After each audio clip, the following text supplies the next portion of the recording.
Hi, it's me. I'm ex-Call. Live on Cleef.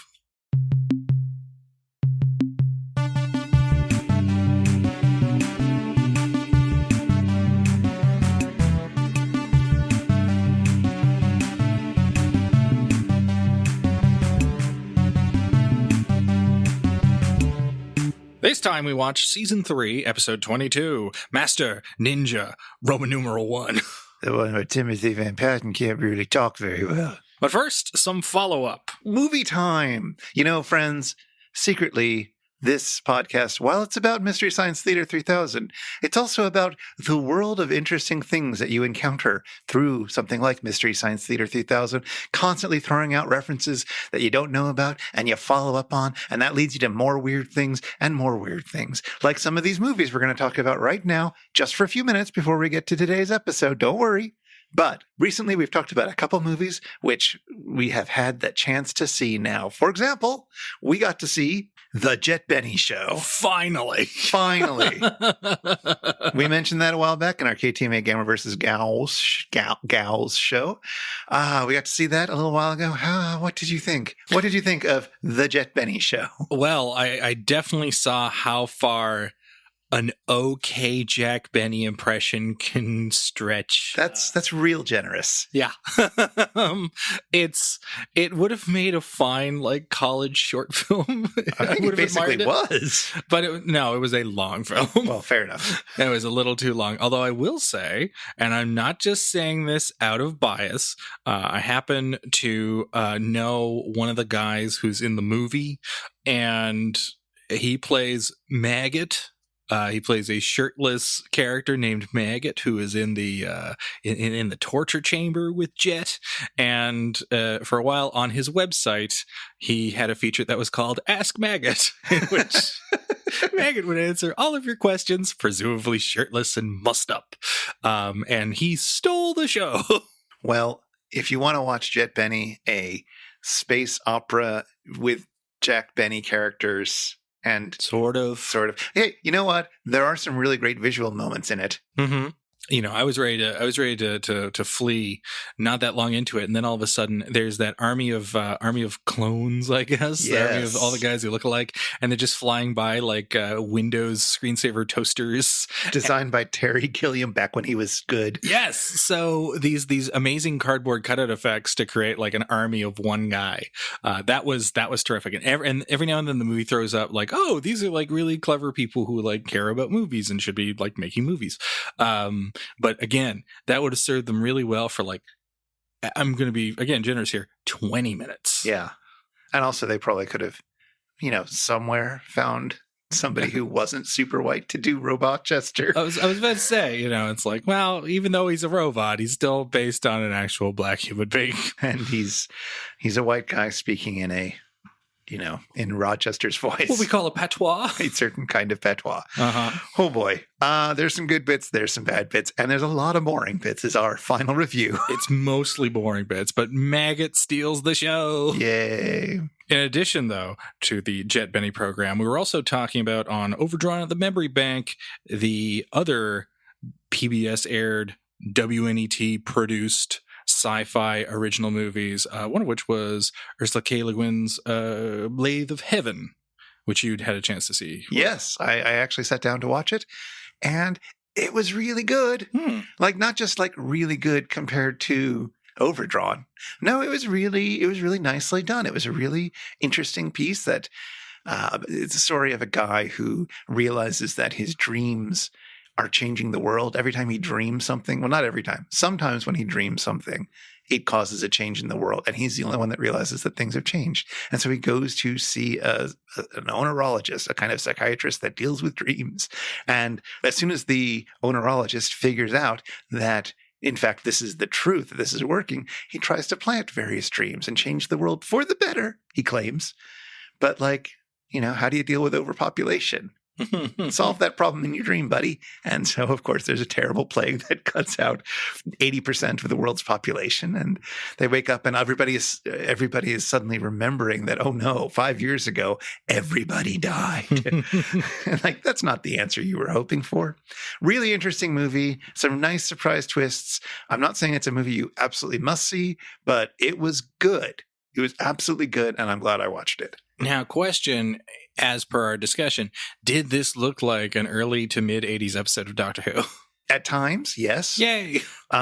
It's definitely very flat and simply shot, although there are some very artsy sequences. You know, these sort of experimental shots of waves and interesting music playing. They don't wear out their welcome. It's not like they're going on for 10 minutes. It's the right amount of time. So yeah, a lot of really thoughtful choices were made. Absolutely. If you want to, it's on YouTube. We're not going to link to it, but you can find it. You know how to do this. Yeah, go check it out if that seems interesting to you. Come for the story, stay for the waves. All right. Well, I guess we better start talking about Master Ninja Uno. That's Japanese for one, right? Yes, absolutely. That's where that card game comes from. I thought so. It was a ninja art. But let's see what other interesting things we'll get to talk about along the way. So this time we watched Season 3, Episode 22, Master Ninja 1. Timothy Van Patten plays Max Keller, a mumblemouth who gets thrown out of bars a lot, sometimes through the window. Lee Van Cleef plays John Peter McAllister, a white American who moved to Japan, became a ninja master, and then, a few decades later, quit that gig in order to search for his missing daughter. But ninjas aren't supposed to quit.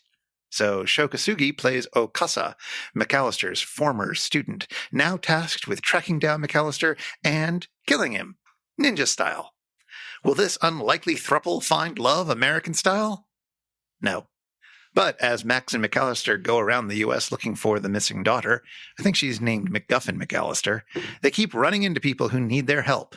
Because, of course, this isn't a movie at all. It's the first 2 episodes of a failed TV show that was repackaged as a quote-unquote movie. In our first episode, we've got another small town where the cops are corrupt rapists and a rich guy tries to get what he wants. So now, Max and McAllister have to help Demi Moore and her father, Claude Akins, protect their private airport? Hashtag relatable. And in the second episode, let's see, we've got a guy who owns a nightclub, and one of his daughters is a sexy but not too sexy dancer, and his other daughter is in a wheelchair. The dancer gets kidnapped by some real 1980s-style bad Asians who want to take control of the nightclub. In both cases, Max and the Master manage to ninja the bad guys away. Oh, and I guess the Master helps the one daughter learn to walk again? Ugh. But they still haven't found the Master's daughter, so it's off to the next town. The end. Wait, I forgot to mention that Max has a hamster who lives in his van. Very important. Okay, the end. Meanwhile, on the satellite of love, Crow, Tom, and Gypsy have made some sort of mega weapon Mad Max muscle car. Magic Voice ain't having it, but Joel's impressed. At least until Gypsy starts singing Bruce Springsteen's Born to Run. Wrap your hands cross my velvet rims and strap your hands cross my edges. All right, who taught her that? Which one of you? On to the invention exchange. Frank's frequent hospitalizations have inspired Dr. F's invention this week. Boil in the bag intravenous dinners in rich flavors like Irish stool and poule au vin. Joel and the Bots present us with pop-up books for adults, such as Anna Karenina, Albert Camus' The Plague, and Naked Lunch. The Mads are silent on Team Good's offering this week. Dr. F is too busy smothering Frank with a pillow. Next, Crow gives a presentation with appropriately tension-filled incidental music. Our little yellow robot has uncovered a conspiracy that goes all the way to the middle, the Van Patten Project. Starting with Don Dick Van Patten Corleone, the plan is for the godfather Patten to worm his way into a middling Hollywood success just so he can slip his mediocre offspring into every cheap TV movie imaginable. Much like the X-Files, the conspiracy goes nowhere, and Joel yanks Crow off screen to discipline him for wasting the audience's time. If only we could do the same to Chris Carter. When the first episode, or half of our movie, ends, Joel and the Bots take on roles similar to Van Patten, Van Cleef, and Van Kasugi, and engage in a statically shot fight scene while appropriately beefy, clunky synth theme music plays for each character. Frank tries to join in the fun, but Dr. F forces him to send the next episode of The Master. Our next host segment sees Joel and the Bots tapping into Joel's prop comedy roots by showing off variation on nunchaku, or nunchucks, for the common man or woman on the go. The Catholic nunchucks are the clear winner here. Crow asks to send in your nunchuck ideas to the MST3K Info Club, and to my knowledge, none of them were ever read on the air. In the epilogue, the bots vent about just how terrible the Master was, and Crow is particularly brutal by claiming that it's worse than other one-season wonders like Misfits of Science and Tales of the Gold Monkey. To cheer everyone up, Joel gets his robot offspring to perform an a cappella 70s funk-inspired take on the theme from Master Ninja. Master Ninja theme song! Fun fact, I used this as a ringtone for 3 days, but I could never get used to hearing Gypsy's ba-ba-ba-ba-ba-ba at random. Joel also reads a letter from the officers of the USS Missouri during Operation Desert Storm. They love MST3K, and many off hours are spent watching the show. Back in Deep 13, Frank is now smothering Dr. F, and we end with a reprise of the Master Ninja theme song over the end credits. Master Ninja theme song! I got really invested in the very first episode of Misfits of Science. I found it super exciting, super thrilling. I was totally there for it. I was jumping up and down as it got to the end of the episode. And then I watched the second episode and I was totally bored and I never watched it again. See, I remember being crushed because I thought it was a live-action spin-off of Gem, so I was looking forward to the Misfits Do Science. Okay, so let's talk about Master Ninja Part 1. What do you think of this episode? Oh, well, I've always had fond memories of the episode. It's aired in a couple of the marathons of the YouTube era, and I just remember finding out, because this is one of those things where there was something that existed that was completely unknown to me, that had an appealing quality, namely Lee Van Cleef and Sho Kosugi in the same thing, pretending to be ninjas. And I'm so glad I discovered it. And the riffs are very, very funny. There's something just kind of wonderful about how clunky these two unrelated episodes stitched together as a movie can be, just because they're kind of a bewildering experience to watch, and you're not fooling anybody. So I'm not sure how that's supposed to work, but the riffs are extremely funny, and everyone's at the top of their game here, and the sketches are a delight. What about you? So as I was saying at the end of last episode, I haven't watched this episode in a long, long time.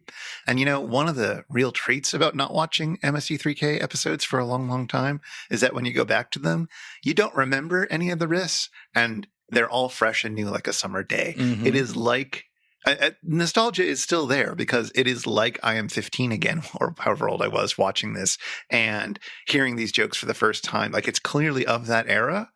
So it is a bit of a nostalgia trip for me, but oh man, I had a tremendously fun time with the episode. With the movie and the episodes contained within it, oh, not so much. It's a hard watch. So you wouldn't say you'd watch The Master each and every week for that, for what, those brief 13? 13, no, I was thinking of months of what it would be. Sorry, so those brief, like 3 1/4 months that it was on the air on NBC. I'm saying that I haven't plunked down for the Yes You Can Buy a DVD box set of The Master. Mm-hmm. I, in the more nefarious way of watching this, I knew that there were torrents available on certain websites for really good copies of The Master, and I still didn't bother to download them, even to research this show. No, I couldn't do it. The show is awful, and I realized that, like, some of that incoherency, especially of the first of the 2 episodes, some of that incoherency may be due to editing stuff out. I don't know. But, like, they couldn't have edited that much out to cause that much damage that it's this confusing. And even if you set aside, like, the difficult to follow plot, you've still got the complete lack of chemistry between our lead characters, Timothy Van Patten and Lee Van Cleef. They just don't get along. And independently, they're not interesting either. Neither of them are well-written characters. No, it's sort of sad, because you see someone who can be as charismatic and like the one thing that the show has going for it is the fact that Lee Van Cleef, even in his declining years, because he died 5 years after this show was canceled, because it broke his heart. But from all the stunts he did. Yeah. That's why he turns into an Asian guy in long shots. But you know, even in his last years, like, he still had, like, 3 years ago he was in Escape from New York, and here, like, he still has a little bit of it. He's just given absolutely nothing to work with and is clearly drained by the presence of Timothy Van Patten, who kind of looks like a slightly tougher version of Full House's Dave Coulier. Oh. And yet is much less appealing. And yet, like I will say, on paper, not maybe with those particular actors, especially Timothy Van Patten, but on paper, the basic idea for this show is perfectly plausible. Yeah, it's a great idea to basically copy the Incredible Hulk / fugitive model of this guy is going to eventually meet up with his daughter and find out what's going on with her at the end of the series. And he's a ninja and he's training a young pupil. But because he's left the organization, there's an even possibly more deadly ninja that's out to kill him. And all that stuff could translate into a really fun action series of the 80s. Or I would even argue now, I would gladly watch a show about a master ninja, but it's pretty terrible. And when the discussion was had, even though they tried to excuse it by saying, you know, he was a war veteran who was traveling around and ended up in Japan, there's just no reason to have a ninja show that even has Sho Kosugi in it, where the lead ninja hero is a white guy. It makes no sense. I mean, yes, there is a massive reason for it, which is racism. Well, yes, but NBC wears their racism as proudly as a peacock, sure. But it's just not fair. And what's weird is that if you were so hesitant about alienating white audiences in 1984, then wouldn't the thing that brings them back would be the sex appeal of Timothy Van Patten? Like, you do have your young white male lead. So theoretically, it should be fine to have an older, ideally Japanese man playing the role of the master. I mean, it's called The Karate Kid. Yeah. I mean, they totally could have, but they didn't because, especially as we see in the second half of this episode, ooh, it's a racist show. a little bit. But it's also, it is at least nice in the second half that you're like, oh, hey, like actors who should be in the show, because there's a whole, although admittedly it's like, they're Chinese, judging by the names. Yeah, and the fact that they're in Chinatown, I hope that they're meant to be Chinese. Yeah, but it's like, wait, what does that have to do with ninjas? And anyway. It doesn't. They're not meant to be ninjas. They're just trying to take over the nightclub. But yeah, whatever. Point is, this is a bad show. And it could have been great. And you know what could have fixed it? One, Sho Kosugi and Lee Van Cleef trading places. Ooh. Sho Kosugi's the guy. Trading Places was a good movie from the 80s. It was, and we'd finally be able to see Lee Van Cleef without his top on, because he'd be in the Jamie Lee Curtis role as a sexy hooker. Yeah. TJ Hooker. But I think that if you had Sho Kosugi as the honorable ninja and Lee Van Cleef as someone who studied under him and is now following him around trying to kill him, one, you cash in on the fact that Lee Van Cleef could still play a bad guy in 1984. And you also take care of the fact that when you hear about a show about a very powerful ninja master, you don't think Lee Van Cleef. No, but I do want to say this is a very good episode. And absolutely, as you were saying, the sketches are all delightful. The riffing is just great. I was laughing more than I feel like I've laughed at an MST3K episode in ages, because a lot of the most funny ones that we've watched are ones that I know backwards and forwards. So it was great to just be like cackling a lot of the time. Mm-hmm. And you know, listeners, if we turn out to have gotten quite a lot of new Patreon donors from our previous episode, maybe I will actually go out of my way and make the Every Frame a Painting style video about how excellent I found the direction, the blocking, the cinematography, is that what you would call it, of the very first scene with the Mads in this episode. There's a lot of really tricky, intricate, delicate camera work that creates all of these really interesting tableau paintings, Every Frame a Painting type style, that they just smoothly go from one to the other. And it's just constant delight if you're just watching it for that kind of formal appreciation. It's not worth trying to do on the podcast because you kind of have to see it.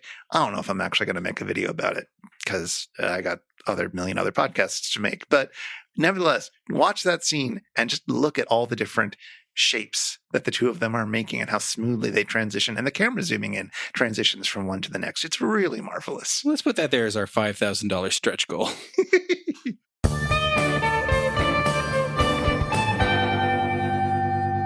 So this is the first movie that we've looked at, I believe, that features one of those really weird pixelated introductions that lets you know that it's a, what is it called? Film Ventures International release? Yeah. Gimmick? Con? What is this? It's definitely a con. Yeah, I'd never encountered FEI until I had watched Pod People. That was the very first FEI release that I'd seen on this show. And just to remind listeners of what this is, basically for several episodes, a group called Film Ventures International would put out movies, and they would always have this curious quality, and you'll surely remember them, is that, the movie oftentimes came from like a larger studio or someone who would have had a bit more money. These weren't necessarily low budget fares for the most part. And inexplicably, the opening credits for almost all of these would be unrelated footage that clearly was not created as part of the movie. It was clearly tacked on. It was clearly a video production. Like the credits look like they were superimposed on video of the early 90s or late 80s. And they have brand new synth music that is not featured in the rest of the film, or in this case, omnibus telemovie thing. And that was the style. So you saw this in a bunch of movies. There was Marooned, which was renamed Space Travelers, that had some lovely dinky music that sounds like it was made in Mario Paint, and it was just a rotating globe shot through a filter. There was Cave Dwellers. Yes. Which was an Ator movie. Yes, you had Cave Dwellers, which was Ator 2, and that used footage from a completely unrelated movie, a 1960 Italian film called Tor the Mighty. And it doesn't even look like it'd be footage from Ator, no matter how much you pixelate it. Right. And you had Pod People. And what was interesting about Pod People is that I thought I knew what the movie was when I first watched that episode, because I recognized the movie. The movie that's used in the opening credits of Pod People and Pod People, in case you missed it, is clearly an Italian movie. But the opening credits are like the Midwest. It's like, what is this? And it's like, yeah, it's a low budget American film by Don Dohler called Galaxy Invader, that I recognize the monster because it's this big, bulky swamp thing looking creature. And the video box at Jumbo Video in Newfoundland had it. I looked at the box, and the tagline was "Low on budget, high on imagination." And I said, "Nope," but I recognize the creature. And it just goes on and on like that. Like City Limits has this kind of like generic credits. Stranded in Space has credits from a TV movie called Prisoner of the Lost Universe, or Prisoners of the Lost Universe, that notably has John Saxon in it. Yes. And I understand is a pretty fun TV movie, but I've never watched it. Well, I'm glad we're starting with this one, because this one just has footage of people practicing at a local dojo. Mm-hmm. It is the most amateur looking fight ?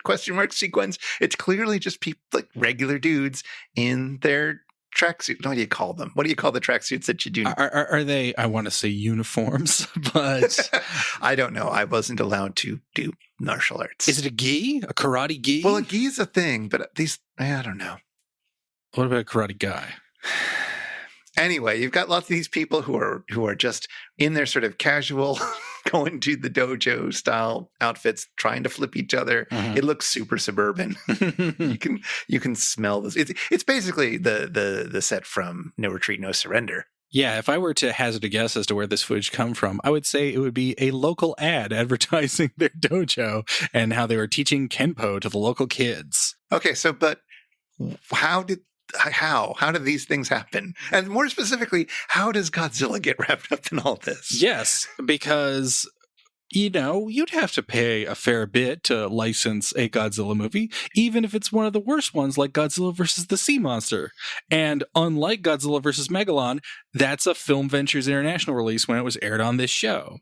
And sure enough, it had like music that didn't match the rest of the score when they were watching the opening credits, and had like superimposed video graphics for those opening credits.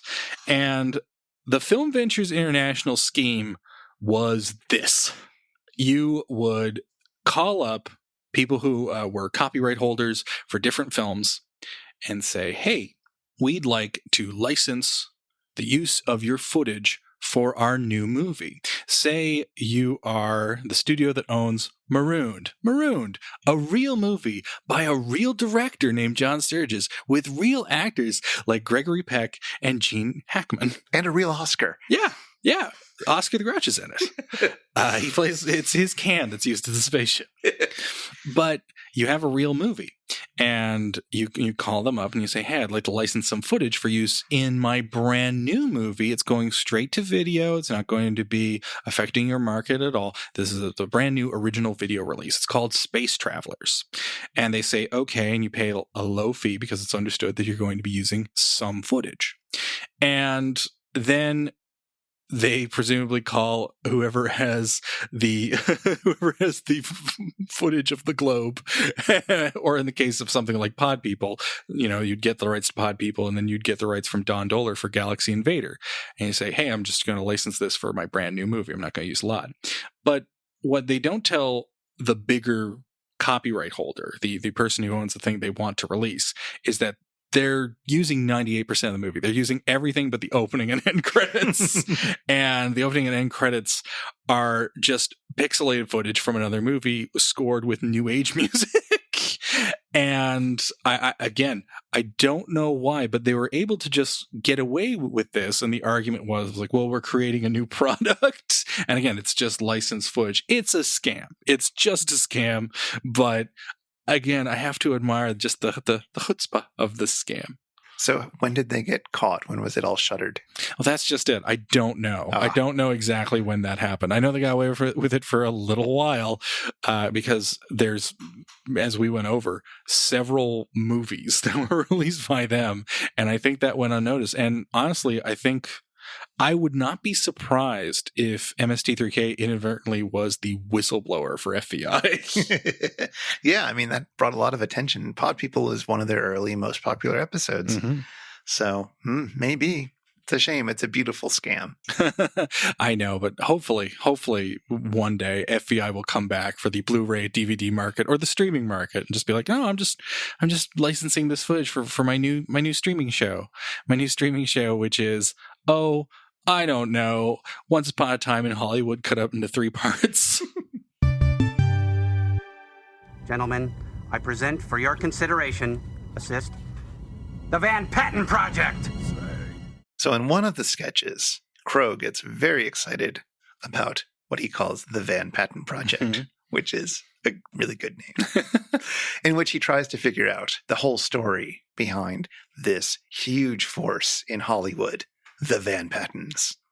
Now, here's the thing. For the most part, he's right. Okay. Except for a few small things. But yeah, Dick Van Patten got a lot of his family to be actors. And they married other actors. And they had more actors. There's actors everywhere. But theoretically, Chris, like if you're combining the talents of 2 actors, wouldn't the result be better than Timothy Van Patten? Well. Here's the thing. This is one of the things that they do get wrong. Timothy Van Patten is not the child of Dick Van Patten. Oh. We'll get to that in a moment. But first, do you know anything about Dick Van Patten? He did some sitcoms in the 50s, didn't he? He did a drama in the 50s called Mama. Close enough. Yeah, close enough. I was thinking of Mama's Family. Yeah, it's not Mama's Family. It's a show called Mama, which was based on the same material as the film I Remember Mama, which you may know about. Well, I know about it because somebody made a horror movie in the 70s called I Dismember Mama. Exactly. So it's the opposite of that. Uh-huh. It's one of those TV shows that was so old that they filmed it live while recording it and then rebroadcasting it for the West Coast. Mm-hmm. But yeah, it was on for ages. He did very well in it. He then kept, had all sorts of different work, but then eventually he's probably best known for being in 8 is Enough, which is a sitcom where he plays the dad of 8 kids. And as I recall from seeing it as a kid, it's super boring. But he made number 30 Schmeh on the TV Guide Best Dads Ever poll. So people liked it, I guess. It lasted about 5 seasons. Yeah. Well, it turns out 5 is enough, I guess. Yeah, exactly.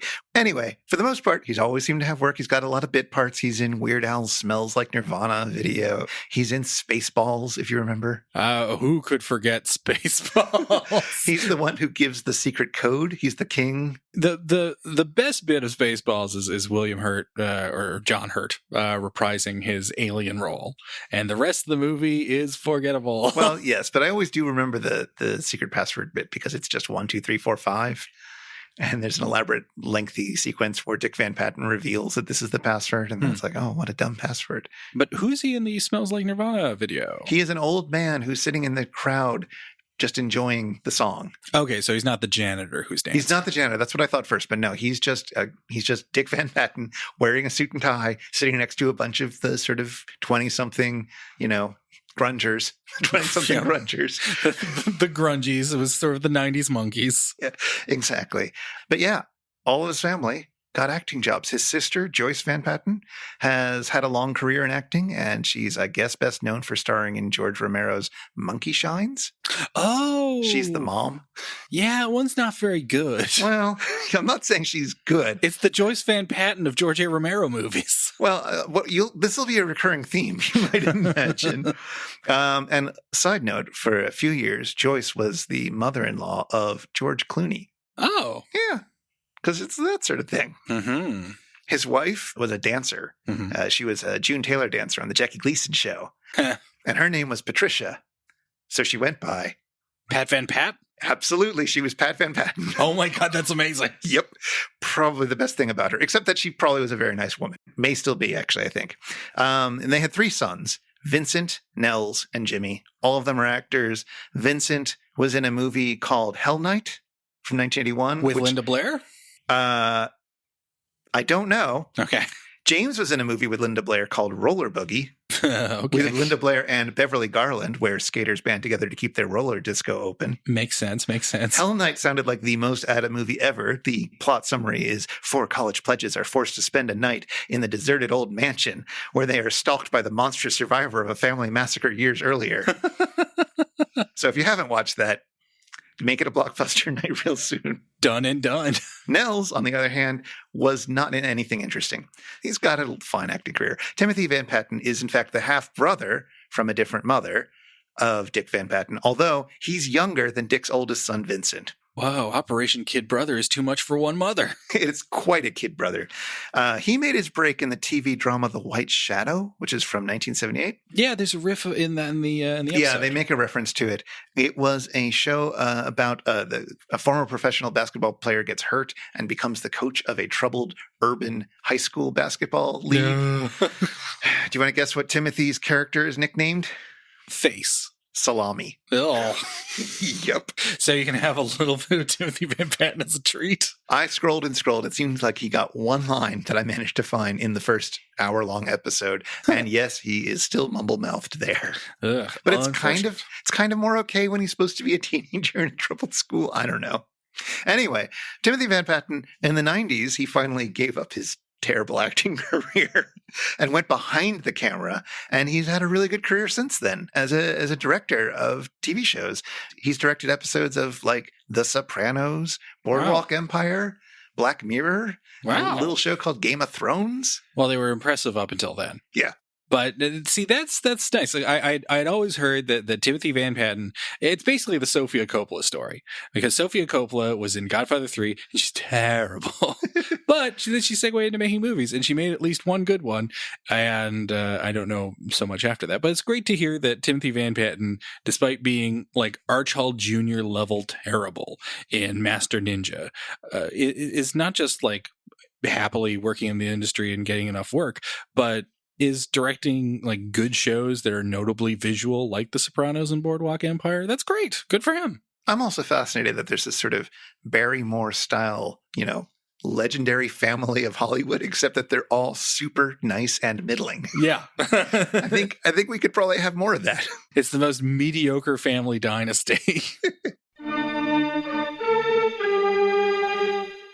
Adam, please tell me that you've watched Swamp Thing. Well, that depends on, I have to pull a Clinton here, and that depends on what your definition of Swamp Thing is. Are there that many definitions? Yes. For there's Swamp Thing the comic, there's Swamp Thing the rebooted versions of that comic. There's the Swamp Thing animated series. There's, of course, playthroughs of the Swamp Thing game for NES. There is, yes, both Swamp Thing and Return of Swamp Thing, the first of which is directed by Wes Craven, and the second of which is directed by Deathstalker 2 director Jim Wynorski. Well, let's stick with the movies for now. All right. So you've seen all the movies? Yes, I've seen both Swamp Thing and Return of Swamp Thing. And the TV series? I have seen, the 90s TV series. I don't know if there's been many. Well, I've seen the animated series because all 5 episodes aired on YTV quite frequently, and it had a notoriously terrible theme song because it was Wild Thing, except it was Swamp Thing. Didn't we talk about that in another episode? Yes, I sang it to Beth a long time ago, and it's still a highlight of this podcast because I don't think she believed me. It's 100% true. Well, I don't think Dick Durock was doing the animated show. No. He is the body of Swamp Thing in the movies, but not the voice. And he is body and voice of Swamp Thing in the live action series. I've seen a little bit of the live action series. I know that it got retooled like several times in terms of tone and cast.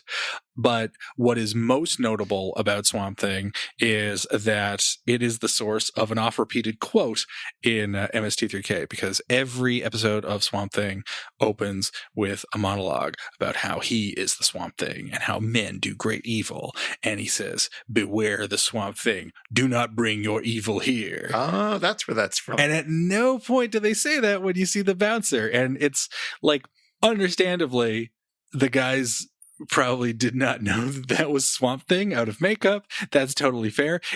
Except that if you look at his face, it's clearly Swamp Thing.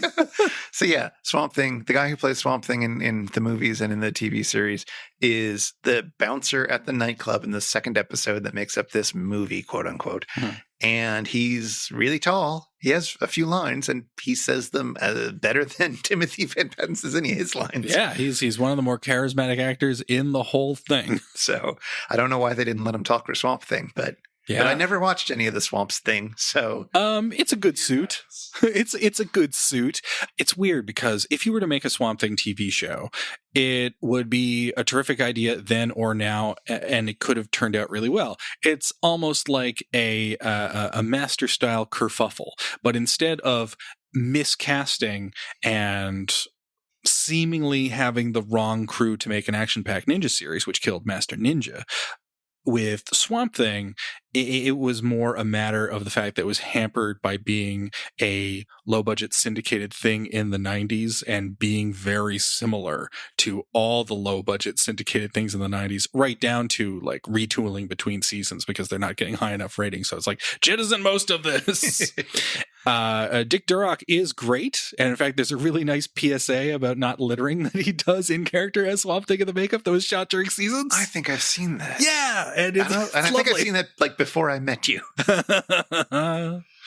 Yeah. So like there's nothing wrong with him. He's actually perfect. Even though it's like, yes, he got 2 go rounds of it beforehand, but it just is where it was a thing at the wrong time. You would need basically people who believed in a good Swamp Thing show and someone who would go to bat to make that show. Like you would need a lot of people who believed in it as opposed to people just trying to make like a quick and cheap show because they had the right Swamp Thing and they had the suit and they had the guy. I will say, if we're watching live action Swamp Thing stuff, the thing to watch is the original Swamp Thing, which is inexplicably directed by Wes Craven. Right. It is loads of fun. Of course, Dick Durock is dubbed over because it's the origin story of Swamp Thing, so he has to be played by a not gigantic man at the beginning. So it's a Ray Wise from Twin Peaks and RoboCop, and Ray Wise is doing the voice later on. His love interest is Adrienne Barbeau. Nice. And there is and this is the source of all the dilemma. The bad guy comes up with a potion that transmogrifies you into things, and it sort of transmogrifies you into things that reflect like your true personality. And of course, our lead character is earthy and wise and calm and patient and kind, so he naturally becomes a swamp muck monster. Sure, but The villain, Dr. Anton Arcane, gives the potion to one of his henchmen, and he immediately turns into some kind of little pig man. And then he takes it himself, thinking he's like, oh yeah, well that was my dumpiest henchman. I'll take it and I'll be a real cool monster. And he turns into a werewolf, and he and Swamp Thing have a sword fight because a plant versus werewolf fight would naturally go that way. This is very confusing. Yeah, and I wish I could say it's like, oh, but the comic books, that's way more straightforward. No, sir, because I am very familiar with the Alan Moore run of Swamp Thing in the 1980s, bringing some life back to the character. I know I've read the very first Swamp Things, and I understand the basic horror roots of the character. Where, you have a man disfigured, now he protects the swamp, he's a swamp man. Alan Moore jumps on, he's actually not a swamp man. The scientist has died, and in fact was dead all along. Swamp Thing is a new life form that was created because of that accident. But this isn't a man who's mutated. This is a brand new creature that's essentially a mixture of the plant life that was existing, the formula, and the dead human body. They've all reconstituted into someone else that just happens to have the memories of a man. And this culminates in Swamp Thing goes to hell at one point, and the mad scientist, recurring villain throughout the series and those movies, is in hell, and he's like a little nubbin creature with finger legs that crawls around like a spider, if I recall correctly. And Swamp Thing at one point is just flying through space, and a sentient planet gets very sexually aggressive with it. I'm really looking forward to the letters we're going to get from the Swamp Thing fans. Yeah, the people's front of Swamp Thing. Because, yeah, I feel like we've done Swamp Thing dirty, so to speak. Listen, I promise, we have brought no evil there. Hey, everybody, it's time for the Shallow 13. It's time for the Shallow 13, where we throw 13 pointed facts at you about Master Ninja 1. Go, Chris, go! Let's do a few more familiar faces. What can be said about Demi Moore that hasn't been said already? Nothing. Moving on. Claude Akins, on the other hand, who plays Demi Moore's airport-owning dad, had a long and storied acting career, culminating in 1973 where he donned the furry latex to play Aldo, the gorilla fighter in Battle for the Planet of the Apes. I mostly know of Clu Gulager from MST3K riffs, and I always assumed he was a jokey character actor along the lines of Soupy Sales, because he had that crazy name. But in this, he's playing a distinguished gentleman type, so I guess no? Nope. Clu made his name in a bunch of westerns like The Virginian or Have Gun Will Travel. And he's still alive at the age of 91, recently telling tales in horror movie documentaries about his appearances in Return of the Living Dead and Nightmare on Elm Street Part 2, Freddy's Revenge, both from 1985. During a high-flying car chase, Crow quips, Quick, take a turn here on Stephen J. Cannell Boulevard. Cannell was known for both his action-packed series like The A-Team and 21 Jump Street, but also for his unforgettable vanity card. Each episode of a Stephen J. Cannell series ended with a shot of Cannell at his typewriter, finishing a script before tossing the last page at the camera. The page lands on a pile of script pages, and the top 3 pages morph into a C. For those of a certain age, like me, this is burned into your brain like "Sit, Ubu, sit. Good dog." Or Ellie Mae saying, "This has been a Filmways presentation." When a character mentions to the bouncer that the club's in a little trouble, Crow blurts out, There's a little trouble up front. Big China. Appropriately enough, Jeff Imada, who has a small role in the second story as one of Chan and Lee's henchmen, is an actor and stuntman with hundreds of credits, including that most perfect of perfect movies, John Carpenter's Big Trouble in Little China. And indeed, our big baddie Chan is played by Brian Tochi, who continued to be associated with the dark arts of ninjology, as he provided the voice of Leonardo in the Teenage Mutant Ninja Turtles movies. And Charlie Patterson, nightclub owner and father of 2, is indeed played by a real hoofer. Charlie Collins had a long career as a song and dance man on Broadway and in early movies. His big moment was the lead in 1936's The Dancing Pirate. At the end of the episode, everyone gathers round to watch a clip of the hoofer hoofing, and yeah, that's actually the same guy back in the 30s. Early in the first episode, Lee Van Cleef heads to a prop plane to get out of Japan, and Crow quips, Look, I'm getting on that plane, and where I'm going, I can't be with me. This obviously is a Casablanca reference. For those of you who are extremely new to the show, we talked about Casablanca in our previous episode on Overdrawn at the Memory Bank. And as Lee gets on that plane, somebody throws a shuriken into his back. So Crow quips, Oh, those IUDs are dangerous. Boy, aren't they? intrauterine devices, which is a form of birth control, ask your parents, were first used in the 1800s.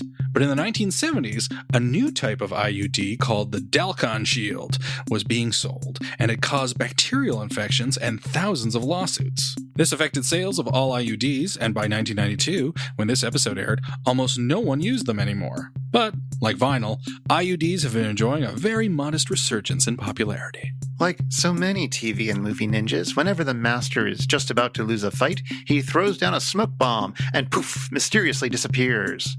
After the billionth time he does this, Joel gets exasperated and says, Oh, ninjas never had those. which leads to the billion-dollar question.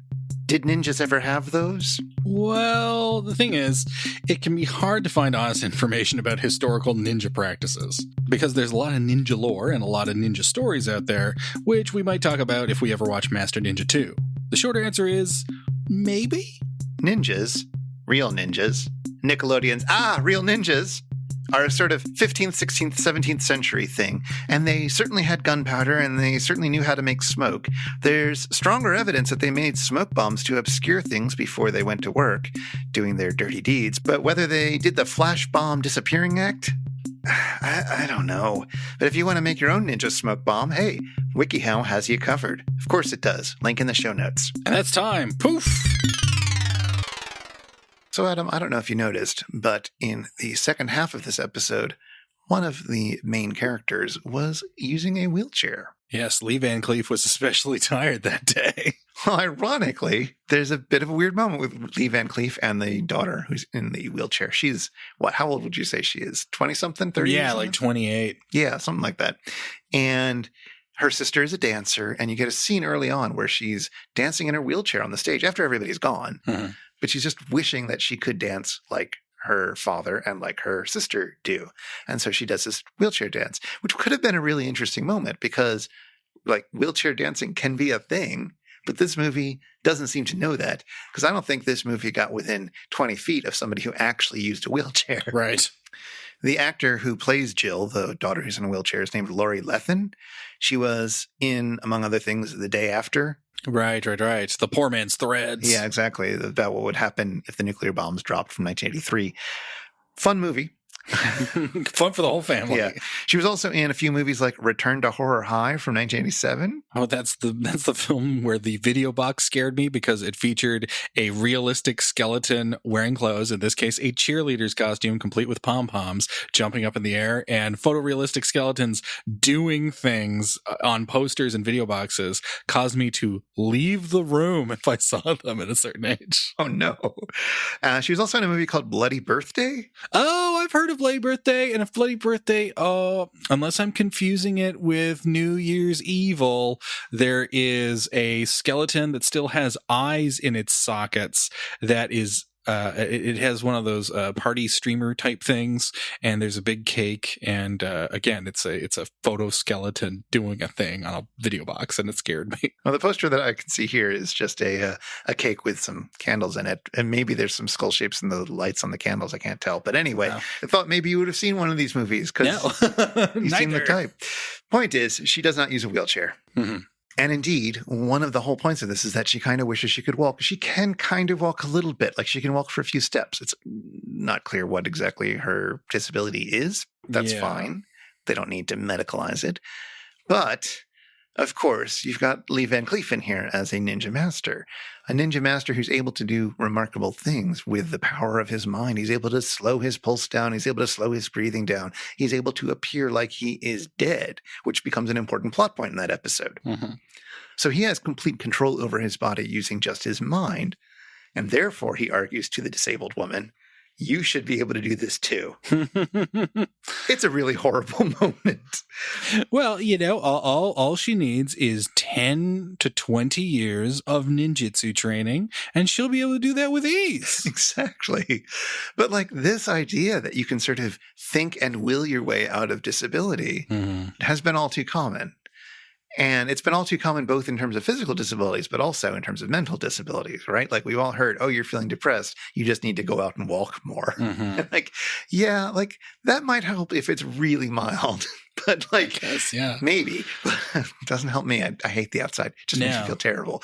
But That only works if you are, I guess, bummed about something, but that's not what we would call yeah, depressed. that's not the same thing at all. No. So all of these sort of think your way out of it is just, it's just infuriating. See, it's funny you mentioned that, and to me, it's like what I'll always remember about that scene is Lee Van Cleef in his oily, whiskey-soaked voice, repeatedly saying the word "gimp." Oh, yeah. referring to her as a gimp. They throw that word around Yeah, really liberally. and yet, like at a certain point, you think, well, okay, this is like a word that would have been used by these people in these contexts in 1984, I guess. But it's not like a word you want to hear. yeah. I mean, initially, because she's the first one to throw it around. Yeah. So I guess like basically this is like this is basically a group of white people having a black friend and assuming that gives them N-word privileges. Right. But she refers to herself as such and is frustrated with the lack of progress that she's had with regaining her mobility and all that sort of stuff. But it's again, it's super weird because when it's first uttered, my initial thought was, it's like, oh, she's just a sexual deviant. I never think of that to use in terms of anyone having limited mobility or anything like that. Right. I just think of the freeware Photoshop clone. Oh, of course, yes. With the most horrible name ever, but that's a different story. I like to call it frustrating Photoshop. That too. It's really a terrible program. Much worse. It's a reason it's free. But yes. So this episode is rough. It's a rough episode because of all of that. And of course her character is entirely defined by her disability. Yeah. As would be the style of the time, because this was the era of the very special episode. Oh, yes. Yeah. And that's definitely where this is coming from. Yeah. And happily, I don't remember Joel and the Bots making any particularly cringy comments about it. No, not that I can recall. No. Yeah. So it ends up, it works. It works very well. In fact, their reaction kind of mirrored my own, which is that when they start throwing around the term "gimp," everyone's like, "Ah!" It's because it's so strange. But it must have seemed so strange for them because what they're watching at from the perspective of this episode is only 7 or 8 years old, right? Yeah. So, like, it's seeing something so fresh that's so wrong and so bizarre must have made that so shocking. Because again, you would expect that if you're watching like a Robert Lippert movie, but not something that aired on NBC less than a decade ago. Well, I suppose we've covered everything we could possibly cover about Master Ninja. We've left no turn unstoned and no score unturned. Yeah.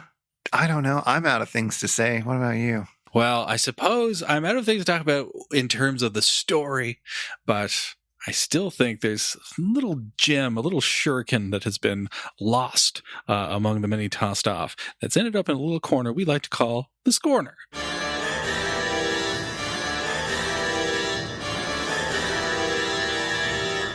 So, everybody remembers this episode because of the Master Ninja theme song. Master Ninja theme song, help me! And it rules, and it's great, and it's the thing you'll take away from this episode and remember forever, and possibly have it as a very short-lived ringtone. But this omnibus movie, as well as Master Ninja 2, and I'm sure the other Master Ninja omnibus movies, don't have the cool theme song that they're referencing with that theme. That's true, because you got the Film Ventures International treatment. So you got like this dinky synth nothing thing at the very beginning. Yes. So what's the actual Master Ninja theme song like? Well, what I would say is, remember, this came at a time when the A-Team and MacGyver were part of the TV universe. And I remember those shows. I don't remember this one. No. But you know what to expect in terms of 1980s TV themes. It's like you've got heavy percussion. You've got big, jazzy, brassy arrangements that, again, almost feel like a more energetic Herb Alpert and the Tijuana Brass. And you've also got, I think, a pretty obvious synths. Pretty obvious synths thrown in too. Well, there's nothing wrong with an obvious synth. No, in fact, that's how I prefer my synths. But you have a big, proud, and loud. That's how I would describe the theme, again, with so many 80s themes of the time. And it's great for what it is. And also, again, cutting the best part of the show is that the theme is perfectly melded to a terrific title sequence, which has animated shurikens jumping around and Lee Van Cleef stunt double and Sho Kosugi jumping around with swords in an all red background, as I recall. So all the good stuff is like missing from these movies. Oh, but yeah, and what surprised me, because I didn't know anything about this show at all. Like I said, part of the joy of watching MST3K is finding things that you've never heard of. And so I decided to look it up. I was like, oh, that's actually a pretty good theme. Who did it? And I was gobsmacked to discover that it was Bill Conti. I don't know who that is. Oh, well, Bill Conti has scored, see, this is why it surprises me, Chris, has scored several of your favorite movies, as I well know that. Oh, good. Like he scored your favorite Bond movie, For Your Eyes Only, and received both an Academy Award nomination and a Grammy nomination for its song. Oh, I know the song. Oh, there you go. Actually, I would consider that one of the weaker Bond songs, but still. Yes. Because if we're talking about the James Bond song and whether it should be awarded anything, you got to go back to John Barry and the John Barry 7 of Star Crash fame and the other James Bond movies. But yeah, Bill Conti is known for that film. He scored The Karate Kid by John G. Avildsen, but he is definitely best known for an earlier John G. Avildsen movie where he scored the original Rocky and wrote Gonna Fly Now. Inexplicably, that wasn't even nominated for an Oscar, even though it was clearly one of the better scores that year and is an incredibly memorable score. And the movie won Best Picture. Yes. And it was nominated for so many other things. Yeah. So it's a little odd, clearly political. But the great thing is that, Conti really is the sound of Rocky, in which the same way the aforementioned John Barry is the sound of Bond. And that clearly hit home with both Avildsen and Stallone when he was directing Rocky films, because he came back for all but one of the Rocky sequels. There was a moment where he and apparently Stallone got into some kind of disagreement, as people are known to do. And Rocky IV has a cheesy synth score that would not be out of place in a Film Ventures International opening sequence. But yeah, if you're familiar with the scores of Rocky, if you're familiar with also the film that he did win an Oscar for, The Right Stuff, then perhaps you get a sense, maybe The Right Stuff's too gentle, but you do get a sense of Bill Conti's style. And as such, think of him in a hyper 60 seconds, balls to the wall action mood. And he brings all of that to The Master, which is this great little track that is so much better than the shows surrounding it. I was curious because he doesn't score the episodes, and I don't know much about the TV composer who scored all the episodes outside of the theme. He seems to have had a perfectly decent career scoring commercials and the like and doing corporate work. Totally fine. And what is perhaps interesting is like, well, where did that synth music come from? Surprise, surprise. It's the Film Ventures International house composer, Carl Michael Demmer, who also gave us the rinky-dink music from Cave Dwellers. That is really good music. Not from the movie, just from the very first opening credits. But yeah, all them people made The Master what it is today, which is to say a thing that had a really, really great theme song and opening sequence and nothing else of value. And it's best known in a version that doesn't include it. If you've been affected by the issues on this show, if you can understand Timothy Van Patten when he speaks, or if you'd like to ask us anything, get in touch with us. Our website is itsjustashow.com, and we're on Twitter at itisjustashow. We'd love to hear from you. This show is made possible by listener. We've talked too much about that. Listen, you can join our Patreon, but instead, why don't you just tell some cool people to listen to our show? Let's get a few new listeners on board. Let's get a few new people who can write us cool letters. That would be fun. You could hear your best friend's name read out aloud on the podcast, and you could be all excited about it. And it could be because of you. You were the one who introduced them to It's Just a Show. Wouldn't that be brilliant? Anyway, if you want to follow up on anything that was mentioned today, you'll find links in our show notes at itsjustashow.com/episode/65.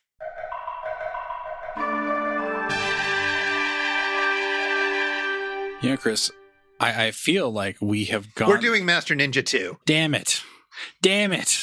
I already feel like I've been stuck in terms of frustration levels on level 6-2 of Ninja Gaiden, which is notoriously difficult. Yes, it's a difficult level. Yes, although I do believe on the cover art of the US version, they try to warn you of that by saying a strategic challenge.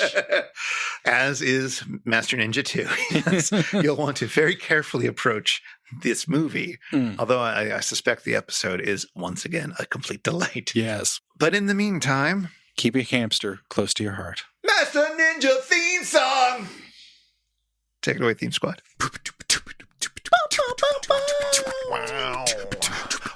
Wow.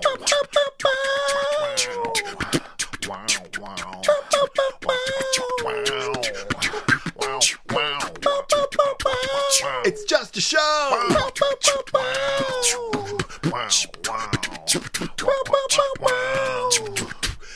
It's just a show!